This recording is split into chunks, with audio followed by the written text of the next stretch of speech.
ہر عورت نند بھی ہوتی ہے اور بھابھی بھی، بس دونوں اگر اپنے حصے کا رشتہ خوش دلی سے نبھا لیں تو ہر گھر جنت سا بن جائے گا۔ آج کی نند اپنی بھابھی کی بہن بھی ہے اور سہیلی بھی، بس ہمیں اپنی منفی سوچ کو پاک رکھنے کی ضرورت ہے۔ نند بھابھی کا رشتہ اگر دوستانہ ہو تو گھر کا ماحول خوشگوار ہوتا ہے، بلکہ اخلاص سے بھرپور نیا رشتہ بھی جنم لیتا ہے۔ نند اپنی بھابھی سے حسد کرنے کے بجائے اس سے دوستی کر لے تو نہ کبھی اسے اپنے بھائی سے شکایت ہوگی اور نہ ہی اپنی بھابھی سے۔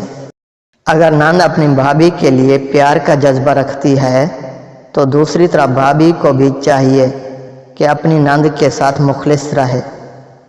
نند بھابھی کا رشتہ کچھ کھٹا تو کچھ میٹھا ہوتا ہے، اس لیے ان میں کبھی دوستی، پیار محبت تو کبھی لڑائی جھگڑا ہوتا رہتا ہے۔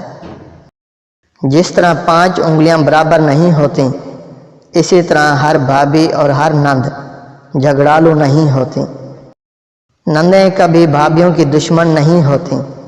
ہر رشتے کی طرح یہ رشتہ بھی پیار کا محتاج ہوتا ہے۔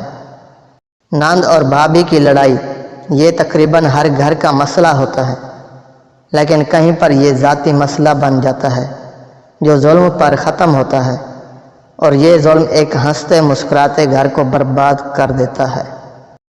نند اگر یہ سوچے کہ میرے بھائی کا گھر آباد رہے اور اس کی خوشیاں سلامت رہیں، اور بھابھی بھی یہ سوچے کہ میری نند میرے شوہر کی بہن ہے اور یہی سوچ کر اس کی عزت اور مہمان نوازی کرے، تو گھر میں سکون ہو جائے۔